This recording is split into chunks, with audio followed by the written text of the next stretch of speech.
Hello, and welcome to another edition of Your Therapist Needs Therapy, the podcast where two therapists can talk about their own mental health journeys, what they're passionate about mental health, and how they kind of manage their own mental health while working in the mental health field.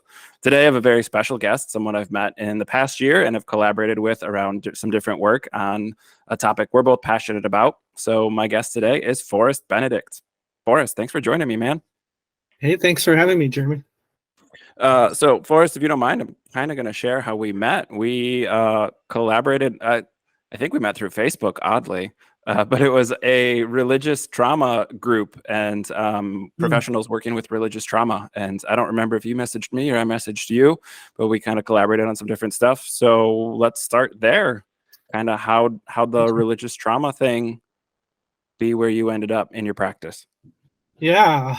Well, that definitely was probably the last thing I ever had in mind when I became a therapist, because when I became a therapist, the big reason for that was because I was very religious. And, I was very passionate. Actually, the reason I became a therapist, I was very decisive about it.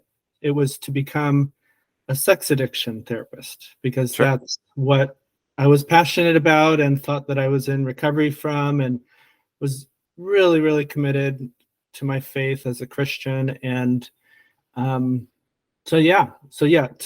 imagine that I'd be not religious now and wanting to help people that were kind of like me when I started all this, it's been quite a journey, just totally unexpected. Never would have predicted that in a million years because I was so passionate about the work I was doing. Yeah. Do you mind going back in your biography a little bit and sharing like how you got started in the mental health field, like that passion around sex addiction and those things? What was kind of the entry point for you into the field? Yeah. Well, kind of like I started sharing, like, I grew up very religious, very committed to my Christian faith. As since I was like 6 years old is when I, made the decision to follow Jesus, and like very, very serious about it as a teenager, especially very involved in church. But also like as a teenager, that's normally sexual and going through puberty and being interested in people, like just had it was a huge internal battle for me, like really feeling like I had to fight my sexuality and that it was sinful and shameful, and so much self criticism and self judgment around just every sexual thought and every sexual desire, and so really gaining a lot of purposefulness around fighting my sexuality and becoming, I'd say, pretty public about it, in the sense of believing at some point, really coming to the belief that I was a porn addict because I couldn't stop myself from wanting to view porn. It's just this internal battle. And Was your sorry. No, you're fine. Was your church was your teenage years, was there like a big purity culture group? Was there like was that an active part of kind of the church group that you were a part of? Totally. Yeah. And I was so committed to that. Like I did the like true love waits, wait until you're married to have sex. And I was very, very committed to that, even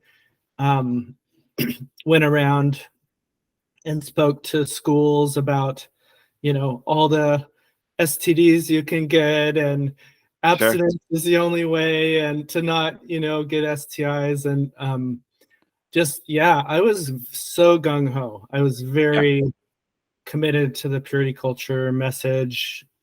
I believed it, and I didn't question any of it, unfortunately. But it brought a lot of shame because, I'm a sexual being, and the normal normal teenager. experience. Yeah. And then your church telling you that your bodily urges or your normal natural desires are bad or wrong somehow.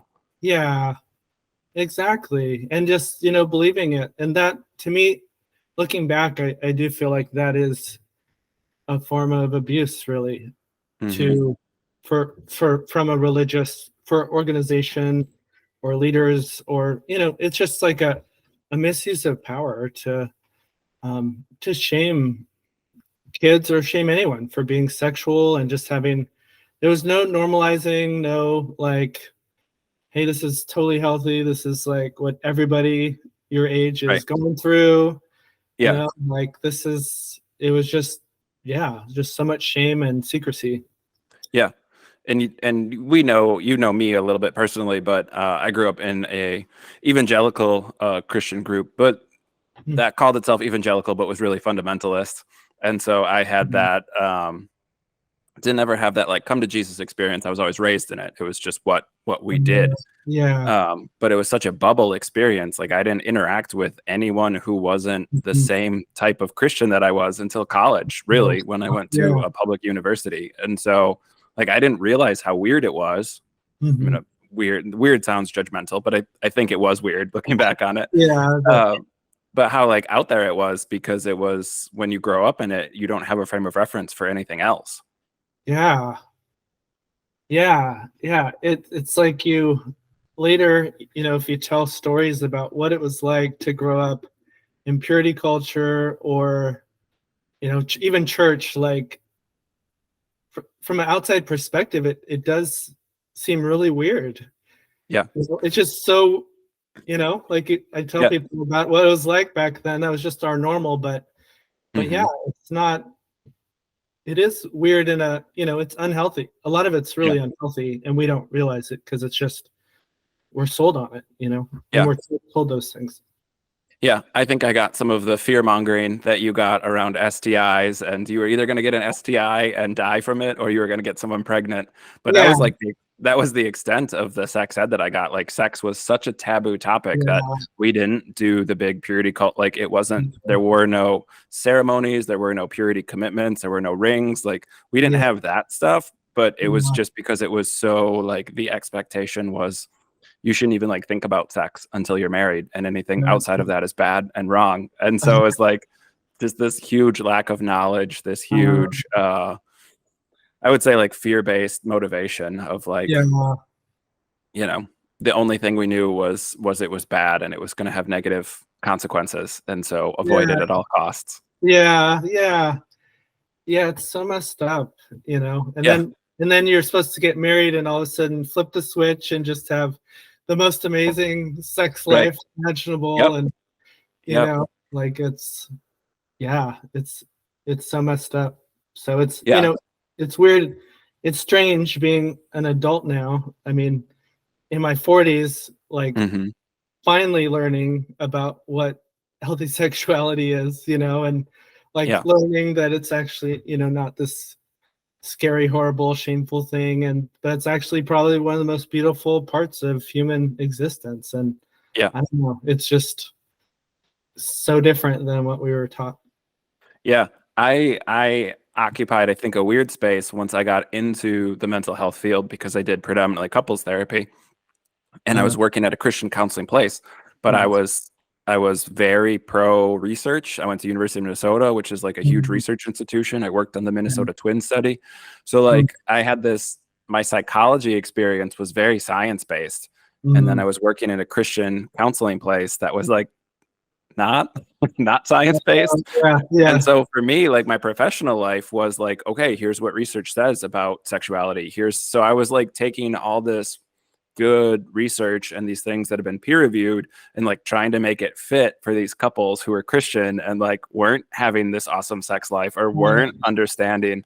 So I just remember like doing so many mental gymnastics early in my career, not to make the therapy but work, but to make the Christianity fit the therapy I was doing. Oh, And wow. so I was like this liberal, progressive, like pro LGBTQ, pro kink, pro like all Wow. this stuff. I'm just being like trying to help these couples who were having, not a good sexual connection or not having a good relationship, make sense of it. And I describe my deconstruction as taking way too long, but also like that I've been deconstructing for about 20 years. So I think in that process, I was like questioning, all right, like I need to reinterpret this passage, let's say from Ephesians, wives submit to your husbands, right? That was one I spent a lot of sessions around doing couples therapy. So I was just doing all this like mental work as a therapist to try and like reinterpret some of the biblical teachings for clients who are also Christians and were struggling with it or weren't having a good relationship. And so I was like, well, here's what the science says. I'm going to give you a John Gottman book. Go read it. And like, this is how we make sense of it as Christians. And it was just so much extra work to try and like, reframe everything and get couples to like, because like you said earlier, people don't just switch or there's no flip that gets switched. Like you don't go from like, I'm ashamed of my body and sex is yucky to like, I love my partner and can't wait to like experience pleasure with them. Yeah, exactly. Well, I love that you at least, had this scientific mind and framework. I, as a young therapist, especially, I don't think I had that much of an understanding or care, and a lot of the stuff in like sex addiction industry is probably just kind of bullshit, like pseudoscience. And it's like I'm not saying it's all completely worthless, but there's a lot of junk thrown in there, and a lot of it is really Christian based, and and that became quite a conflict for me once I started, questioning everything. Was realizing, oh shit. It is that like weird echo chamber because like I grew up the religious sect that I grew up in has their own publishing house. So like we had all this information, we had books, people, pastors and youth ministers and all these people had their bookshelves full of stuff around porn addiction. And like, I'm sure it looked professional and sounded professional, but like you said, kind of pseudoscience where it's not passing peer review. It's not going through that scientific process. It's just Christians writing for other Christians and never really stepping outside that bubble to pull in other expertise or other people who have done research. Yeah, and I had a book on sex and porn addiction called Life After Lust. And I mean, I used the references section is ridiculously long, so I used tons of references, but a lot of it was the other thinking around this, including the Bible and a lot of my own personal story, which is very powerful. The testimony or the story of someone in recovery is really inspiring, and it got out there and it inspired a lot of people. But now that I look back on it, it was very, it was anti-lust, it was sex negative, it was, it was well written. I'm proud of myself for doing it.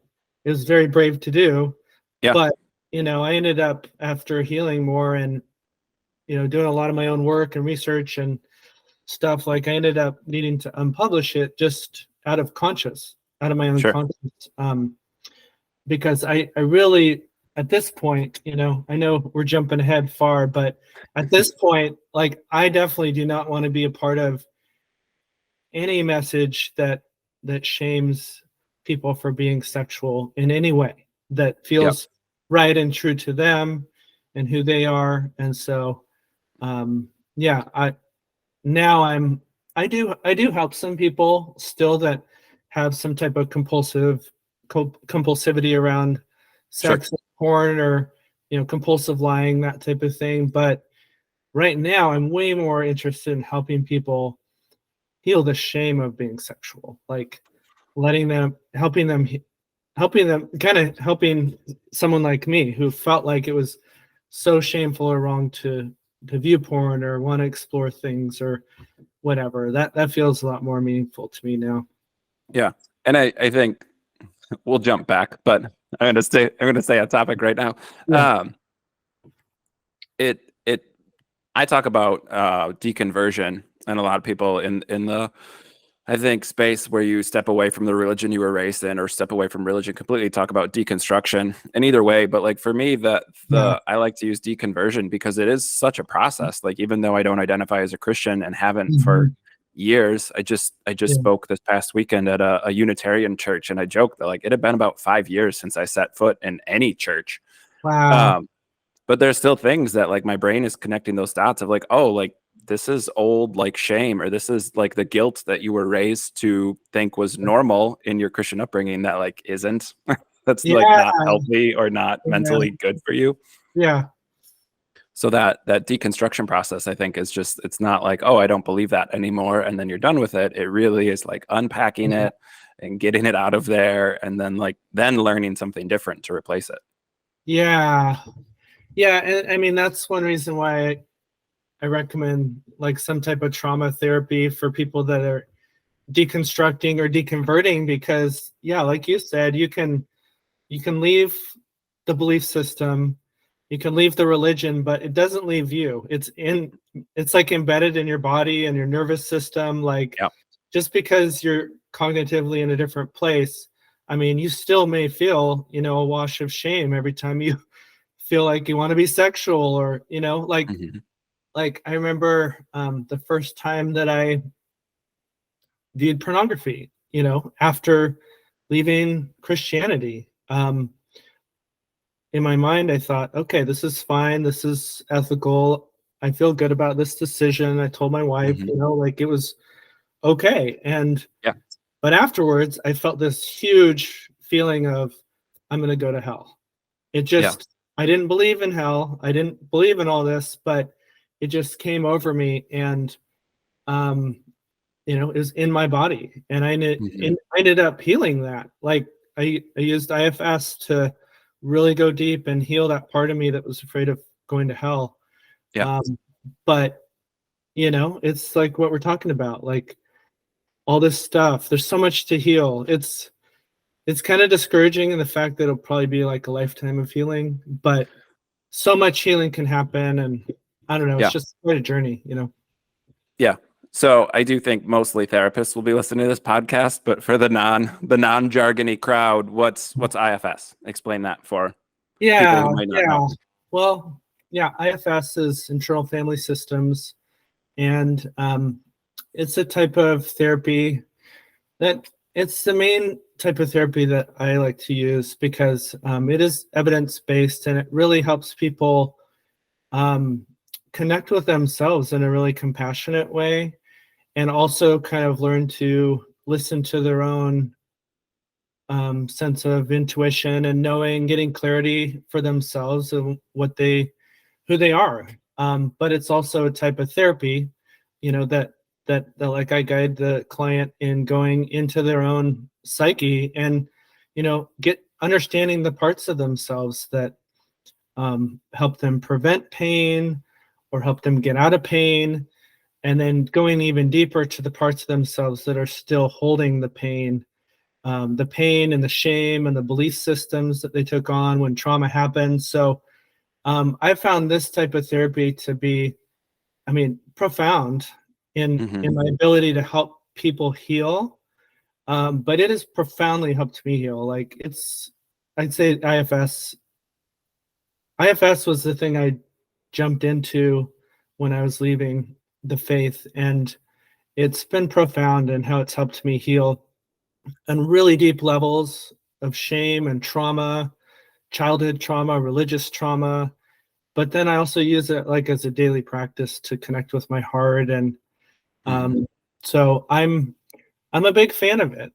I know it's pretty popular these days, Yeah. but that's one of the things that I like to use kind of with all my clients. It feels good to have, rather than sex addiction, which is just a bunch of techniques and stuff, Yeah. it feels good to actually help people heal deeply and really connect with themselves. Right. Yeah. Uh, what did you know about IFS while you were still a Christian and doing some of the porn addiction work, or was it like a thing you stumbled into? Did you find it by happenstance, or kind of what did that look like for you? Yeah. Yeah. Well, I did study it a little bit in grad school, Okay. and and then I studied, I was at the point where I was reading up on it and looking into it and liked the idea, and kind of recommending other people do it, but I wasn't finally like doing it for myself. Yeah. And so, yeah, I ended up, and I mean, this is a whole nother tangent. I don't know if we want to get into it, but basically psychedelics have helped me heal quite a bit. Mm-hmm. And it was through a psychedelic experience that I realized IFS was going to be like my path. And it ended up profoundly being my path. Like seeing all the parts of me inside and realizing, oh yeah, these parts need my attention and there's a lot to do here. So yeah, that was something that kind of like flipped a switch for me and helped me really pursue what in my heart I really kind of wanted to do. I loved the idea of IFS, and it helped me like get out of stuff that wasn't for me and get into stuff that was aligned with who I was, Sure. Yeah. Very cool. Yeah, I know. Thinking back to my grad school days, I maybe had IFS mentioned once or twice, I think. Yeah. I don't know if I have my time frame right. I remember we had someone in my post grad come and talk about it much more as like an actual seminar on just IFS. But yeah, it was, I don't know, I've been doing this for 14, 15 years now, so it wasn't that long ago, but I do think IFS has grown in popularity as our awareness of trauma and trauma-informed work has spread across the field.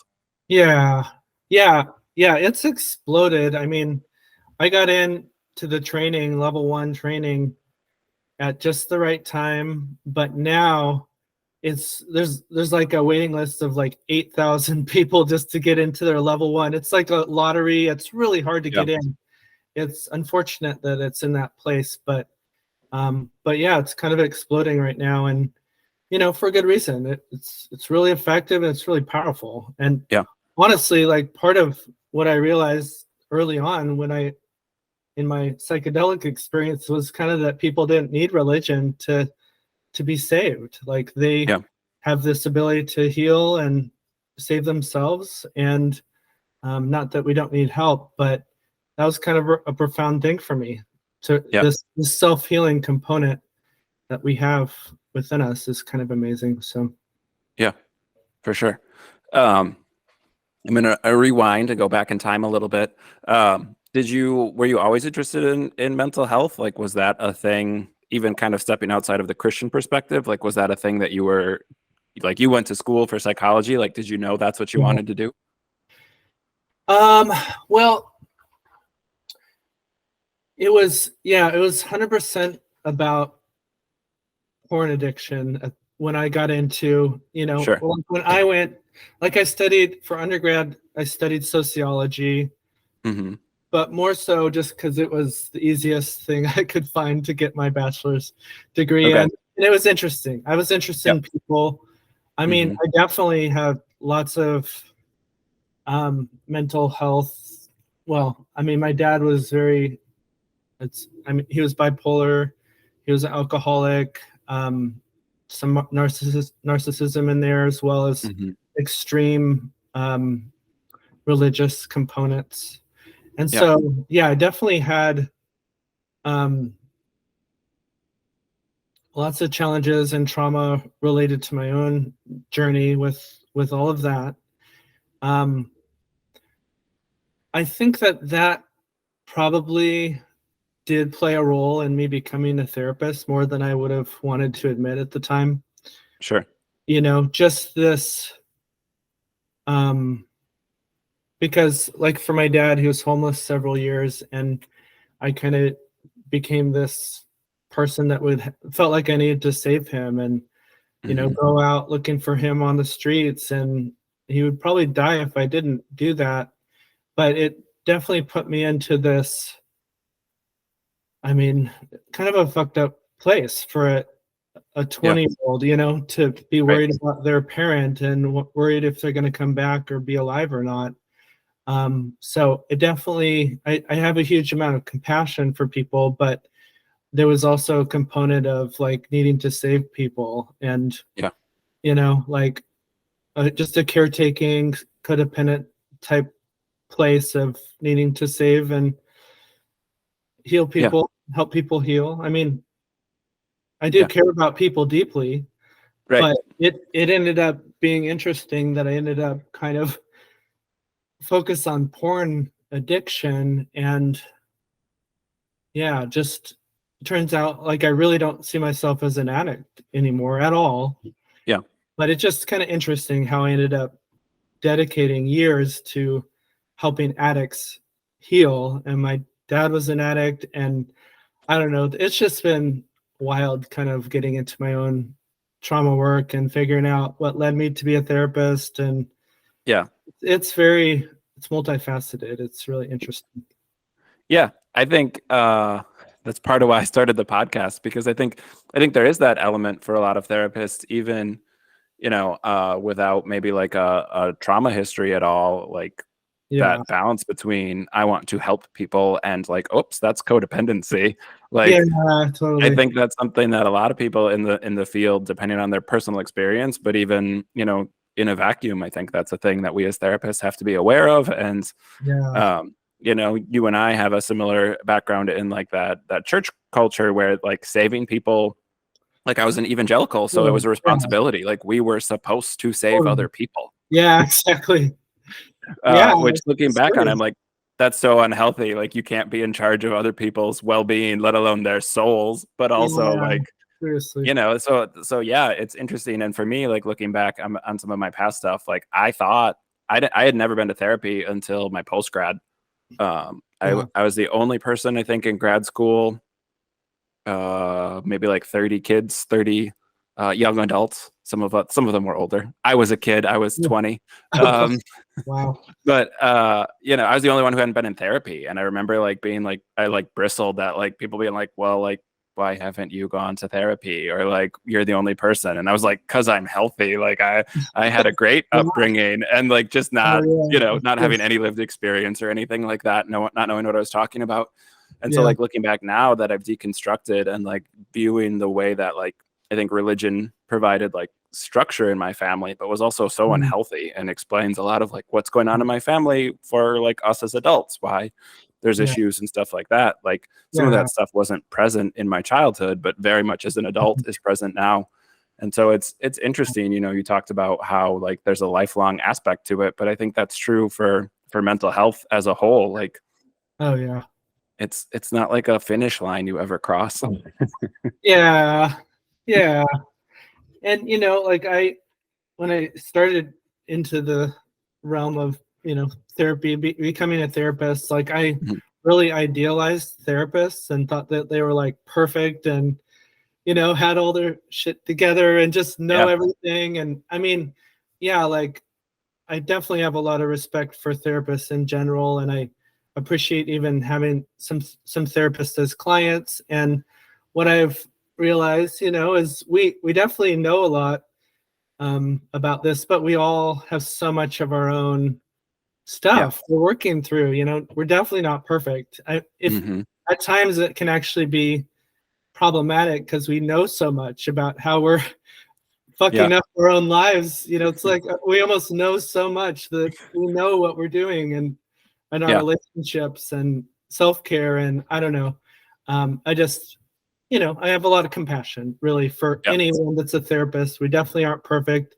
We definitely have a lot of our own stuff to heal through. And like we are exposed to a lot too, Hmm. exposed to a lot of pain and a lot of um it's a challenge to be a therapist, to hold other Yeah. people. Like if we're not taking really good care of ourselves, like I know for me, there's no chance I'm going to be able to hold space for someone else if I'm not doing really good self-care.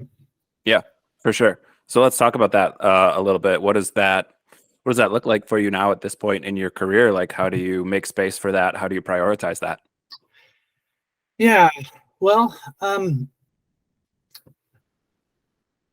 I've realized through this journey that I'm a highly sensitive person, Hmm. and if I don't get good sleep and eat well and exercise and like have time to myself, like especially in the sleep arena. Like I do not want to be a therapist, like it's Yeah. just like I have to be alert and awake and connected to myself on some level. Hmm. Um, or else, yeah, I definitely have burned out from wanting to be a therapist. Especially during the time when I had a book and was speaking and was teaching and really had no boundaries as to what I was. Um, I had no really ability to say no to anything and pretty much said yes to everything and just Yeah. burned myself into the ground. Sure. Um, so, and yeah, just time, like I said, I do IFS with Hmm. myself. Like that is a huge area of self-care for me is sometimes it's just listening to myself. Like I've created rituals around that help me really go deeply into my own heart and connect Hmm. with who I am.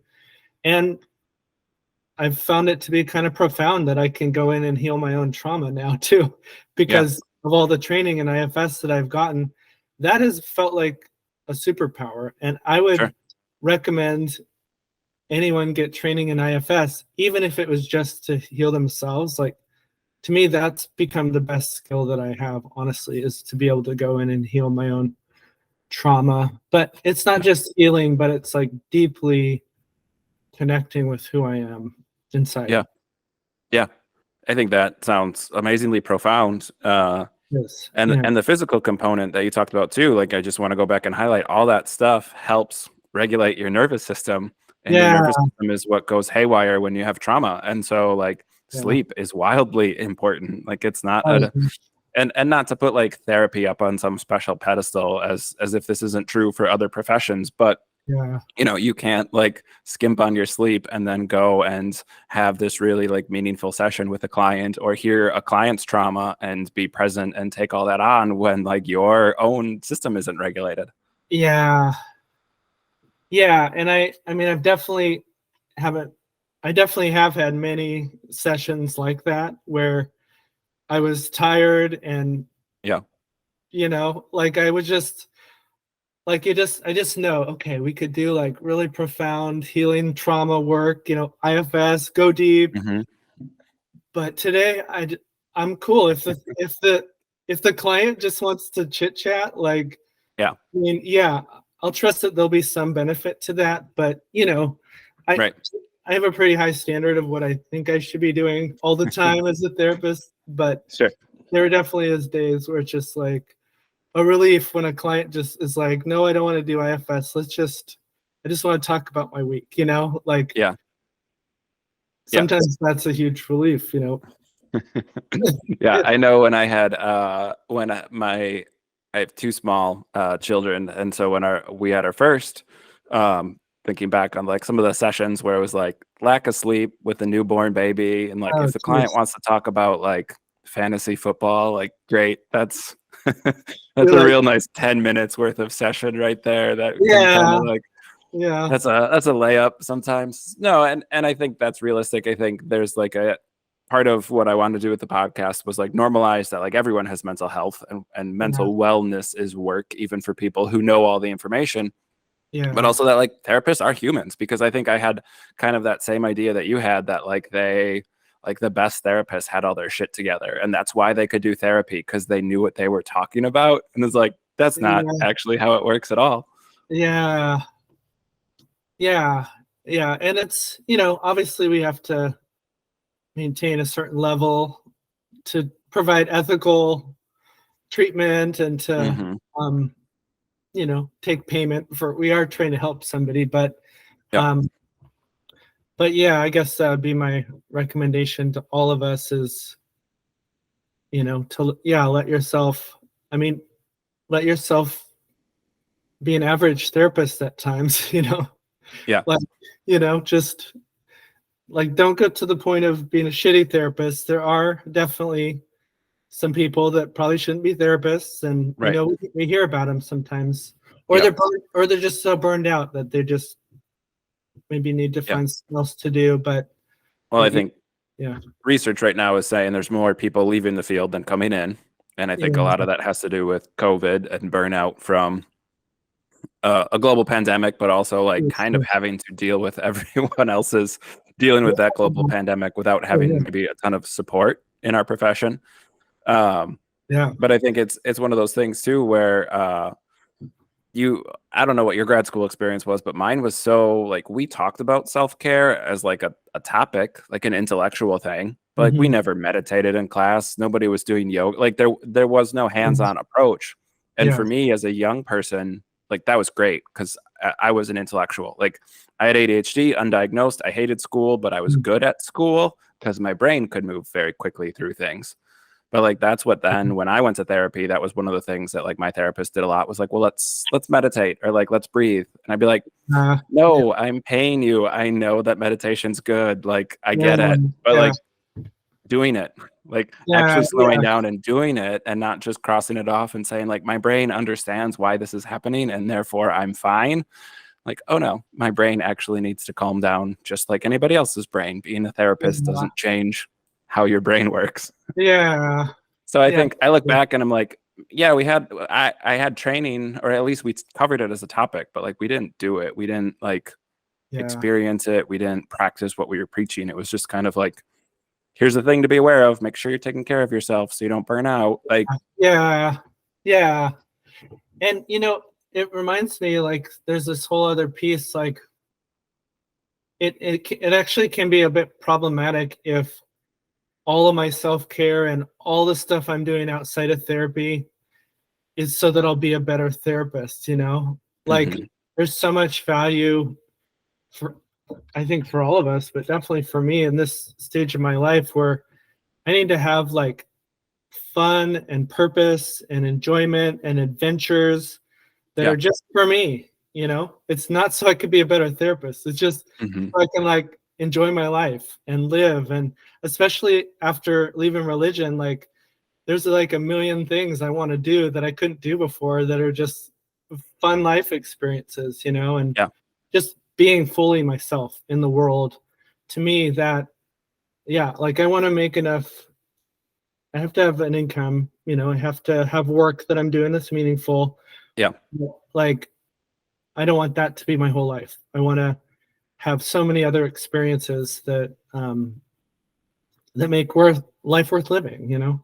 Yeah, for sure. I was just thinking about that this morning. I'm in Wisconsin and it snowed last week. Was the 9 days ago? It was still snowing. Wow. Jeez. But it was around 70 degrees today. So I went out and I went disc golfing. It's the first time I got to go out disc golfing this year. And I love disc golf.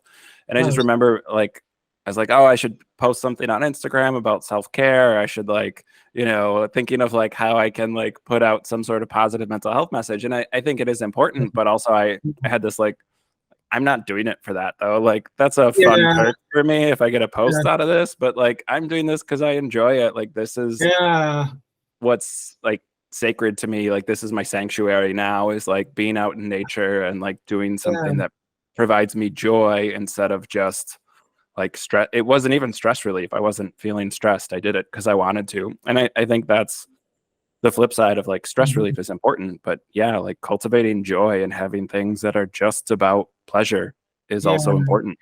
Yeah, so much so. Yeah, and that it's funny, that totally reminds me that I used to, especially when I thought I was in recovery, I would use like everything I did, self-care or adventures I went on or whatever, I'd like feel, and I think this is a Christian thing too, but feeling like I got to turn it into a lesson or a blog post or something to help someone, you know, and just, you know, like that. I've released myself of the need to be everybody's like role model and mentor and inspiration, you know, like I put a lot of energy into that, and it feels good to, and social media doesn't help either, because it's like, let's show everybody everything we're doing, you know, and I don't know, I found it really meaningful to get back to a place of just privacy and good boundaries and like separation, and just like yeah, just detangling from my whole life having to be about helping people and Yeah. saving people and all that, you know? Yeah. Yeah. I think leaving religion instantly helped a lot of my boundary setting. Um, Hmm. because it was a lot of, you said earlier, like saying yes to everything. Like Yeah. that's how I was raised, like that expectation to say yes to Yeah. everything, say yes to Yeah. everyone. And so I think being a therapist helped. I had a wealth of information available to me that maybe other Christians didn't. But finally, like saying, like, yeah, this stuff isn't healthy and I don't believe it. On top of it, Hmm. gave me so much. I was able to like give myself so much more permission to be like, you don't have to do that, or there is no responsibility. You're not in charge of that. Like, if you Yeah. want to do it, great. If you don't, you don't have to. Yeah. Yeah. Yeah. Like I used to like have no awareness of like what I really wanted to do. Like I Hmm. would just, when I was a Christian, especially, I would, if I had like an intuition that like something wasn't good for me to do or to say yes to, like there was a specific speaking engagement where I just had a bad feeling about it. I thought there's a chance that I might be like mocked or humiliated in this setting with Hmm. speaking to psychologists about porn addiction.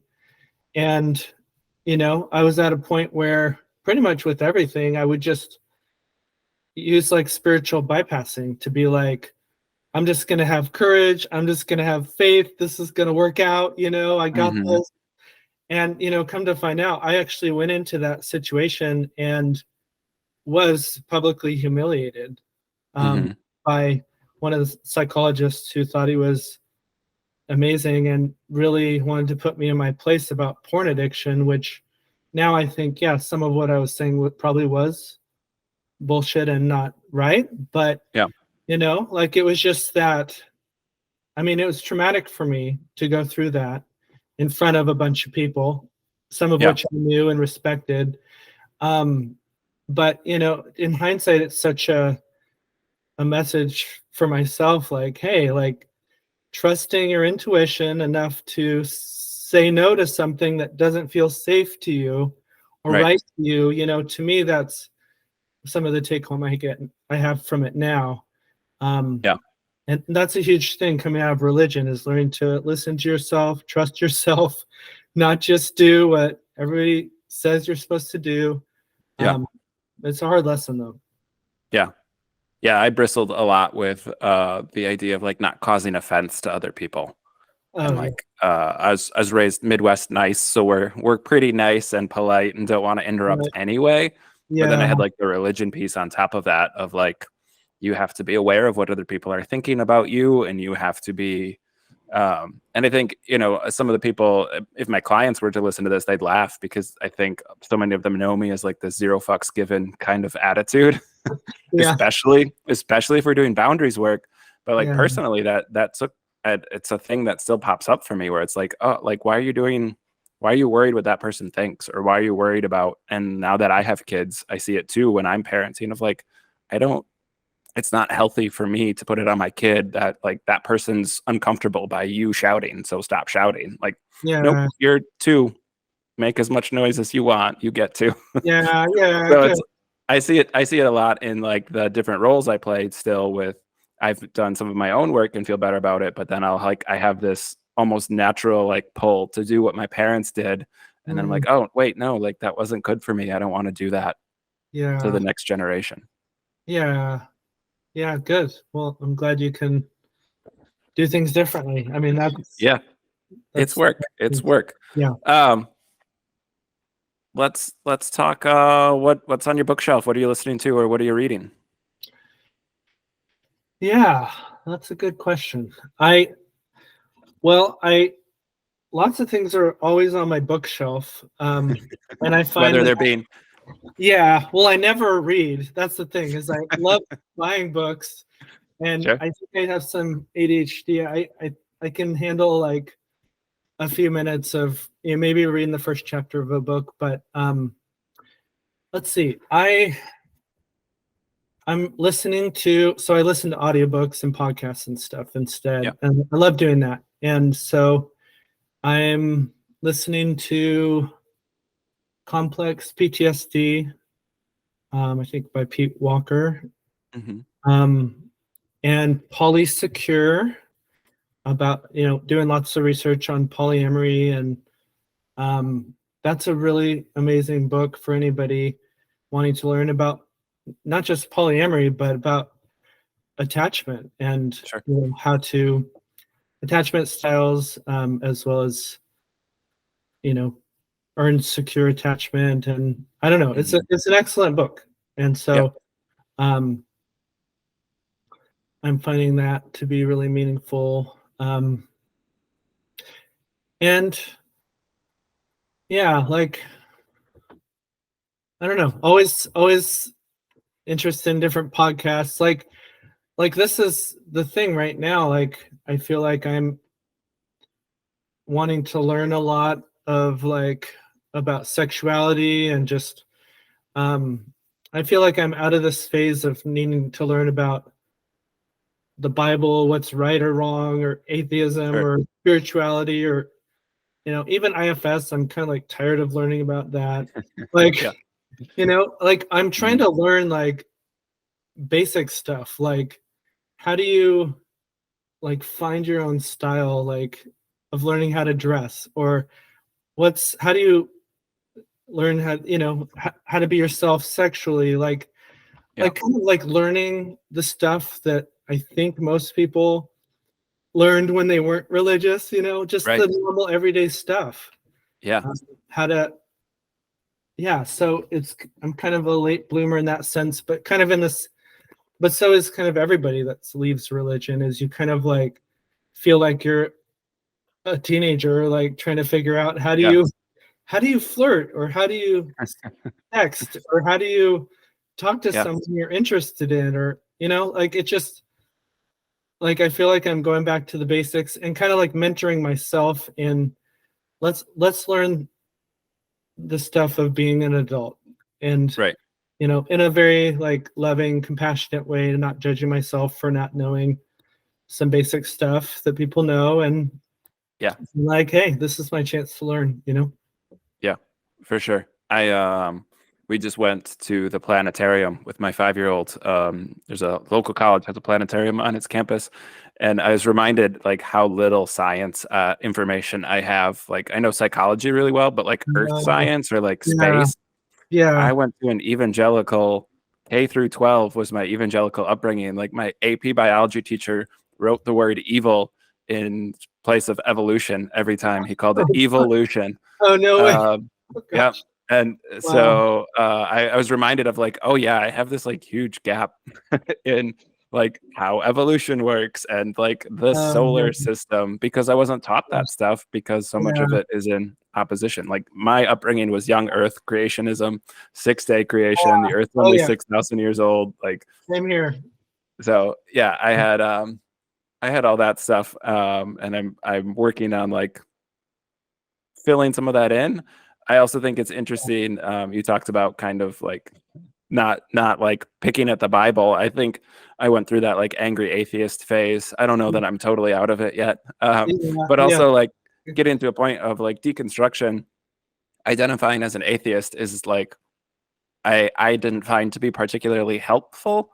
Yeah. I find a lot of comfort in being like I'm not a Christian, but Yeah, I definitely. think like defining myself as something I'm not didn't seem as helpful as like figuring out what I am instead. And so that's been like Yeah.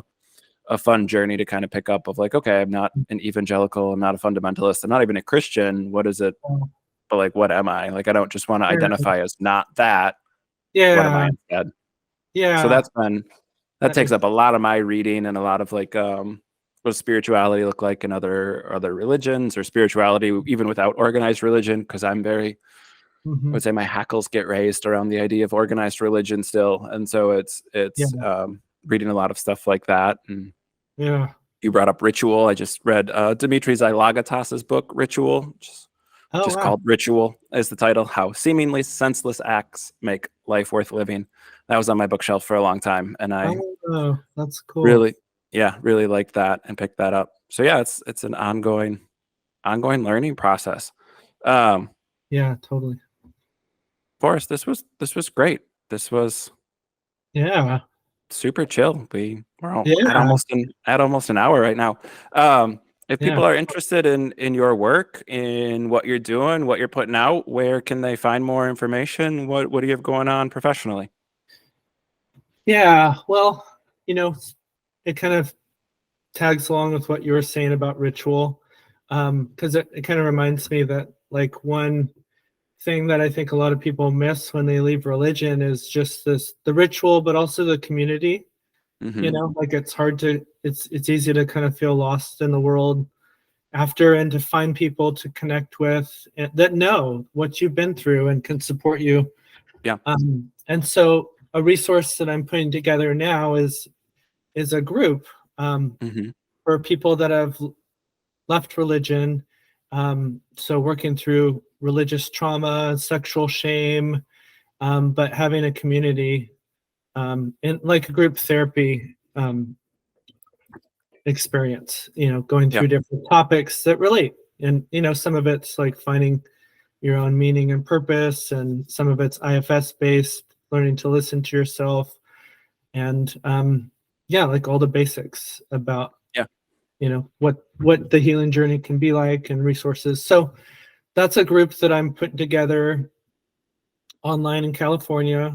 All Hmm. of the therapy that I do is online in California. Yeah. Um, and so yeah, I definitely have openings for individual clients as well. Um, Obviously working primarily with religious trauma, Yeah.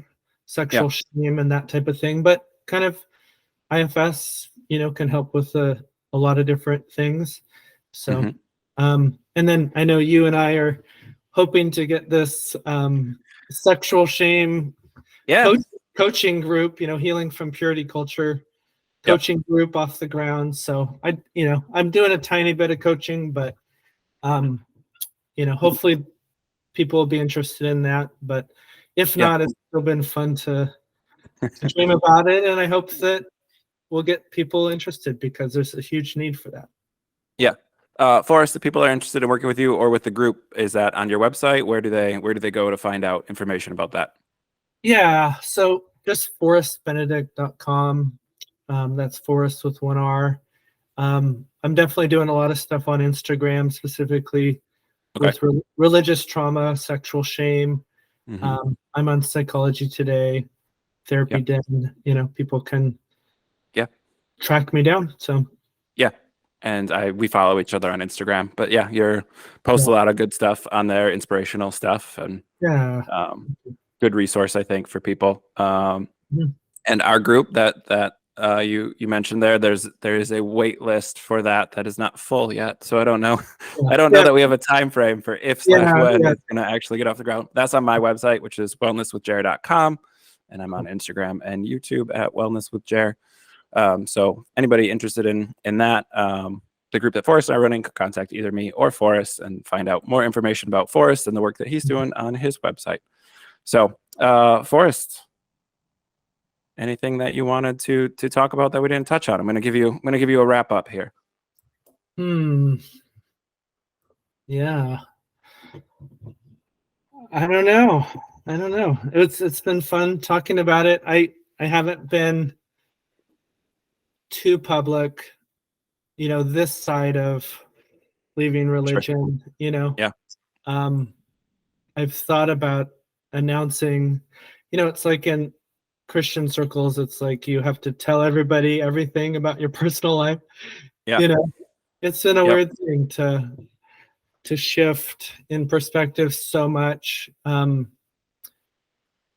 also not tell everybody every little detail about it, but Yeah. also be public enough to you know speak out against things that are um, abusive about religion, or things that are normal about the healing process when you leave religion, um, or about sexuality. Like, to me, making that shift to doing this work has been really meaningful, to get the word out there. Not that everybody needs to know that I'm like the perfect example of healing and everything, like I used to feel like I Right. needed people to know, but more like, hey, there's there's hope to heal these things, and mostly just coming along people and believing in people. That's the thing at the end of the day, is I am hopelessly optimistic that people are good inside and that they have the ability to heal. And I think that's a big part of why I'm a therapist, is because I believe in people. And so I guess that's something I'd leave our conversation with, is that healing's possible, and it definitely leads to a better life. Yeah, very cool. That was a good wrap up. That was me being lazy as a host because I didn't have anything planned, and you doing a good job of your therapy skills to end the session on a positive note with some hope. Good. No, Forrest, I am very appreciative. You were at the top of my list for when I finally made myself be like, hey, actually do this podcast that you've been thinking about for forever. Awesome. So I was super stoked that you agreed to be on, and this was a great conversation today. Yeah, thank you so much for inviting me. This was really meaningful, and I trust that it'll help some people. Yeah, very cool. And for all those people out there listening, we do hope it is helpful or encouraging or entertaining, interesting. Next week, I have another therapist on. Some of my biases are coming through. I get to pick the guests. So we're gonna talk more religious trauma next week. But to all the listeners out there, thank you for listening. This has been another episode of Your Therapist Needs Therapy. Everybody take care. We'll see you next week.